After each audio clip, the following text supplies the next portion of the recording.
আসসালামু আলাইকুম।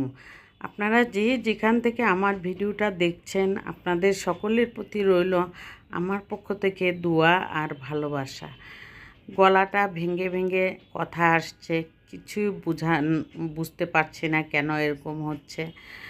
আর কি করব, এভাবেই আমার ভয়েসটা শুনতে হবে আপনাদের, কিছু করার নাই। আর এইখানে আমি ড্রয়িং রুমের ভাবলাম যে আজকে বুয়া আসে নাই, সেই জন্য আমার কিছু কিছু কাজগুলি করতে হচ্ছে। ভাবলাম ড্রয়িং রুমটা আগে গুছিয়ে নেই, তারপরে বেডরুমগুলি আর সকালবেলা আস্তে আস্তে করে গুছিয়ে নিয়েছি অফ ক্যামেরায়। আর সেই জন্য ভাবলাম যে ড্রয়িং রুমটা একটু অগোছালো থাকলে কিছুক্ষণ পরেই আবার এরকম আগের মতো হয়ে যাবে, কারণ বাচ্চারা এখানে টিভি দেখে বসে বসে।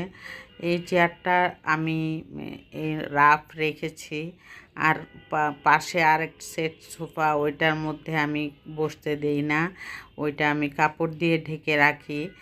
সেই জন্য আমি এই সোফাটাই পরিষ্কার করার চিন্তা করি সব সময়। আর এই টেবিলটা মধ্যে চাপ ফেলে রাখে, খাওয়া খায় যেটা সেটাও ফেলে রাখে, সেই জন্য এই টেবিলটা আমার মুছতে হয়। প্রতিদিন 2বার করে হলেও মুছতে হয়, একবার ভিজা কাপড় দিয়ে মুছতে হয়, একবার শুকনা কাপড় দিয়ে মুছতে হয়। এভাবেই কিন্তু সংসারের কাজগুলি করতে হয়। সময় না থাকলেও কাজ কিন্তু থেমে থাকে না, কাজ করেই যেতে হয়।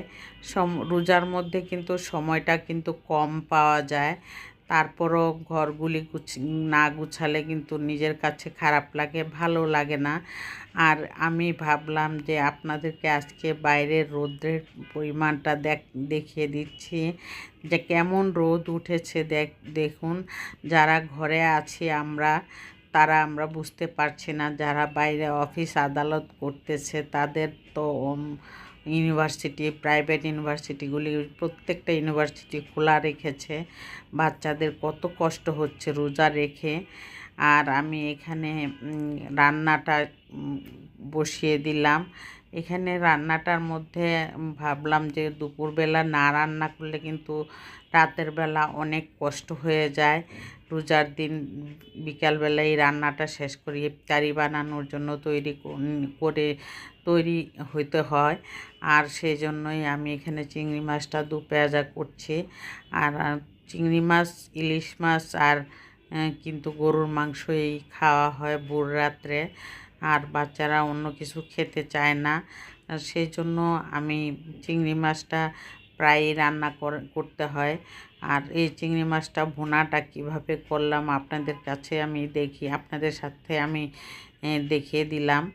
যে আমি চিংড়ি মাছটা প্রথমে হলুদ দিয়ে লবণ দিয়ে ভেজে নিলাম, তারপরে এখানে পর্যাপ্ত পরিমাণের পেঁয়াজ দিয়ে আমি পেঁয়াজটাকে ভাজা ভাজা করে নিলাম।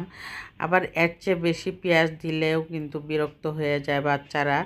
আর পেঁয়াজটা কিন্তু আমি বাদামি কালার করি এই জন্যই যে পেঁয়াজটা যাতে ওদের মুখে না লাগে, ওরা মুখে পেঁয়াজ লাগলে অনেক বিরক্ত মনে করে। আর এখানে আমি সবগুলি মাছ দিয়ে দিলাম, দিয়ে কষিয়ে নিলাম। কিছুক্ষণ কষিয়ে নিয়ে আমি অল্প পরিমাণে পানি দিব, কারণ এখন যদি আমি পানি না দিই অল্প পরিমাণে তাহলে এটা তো একদম শুকিয়ে যাবে।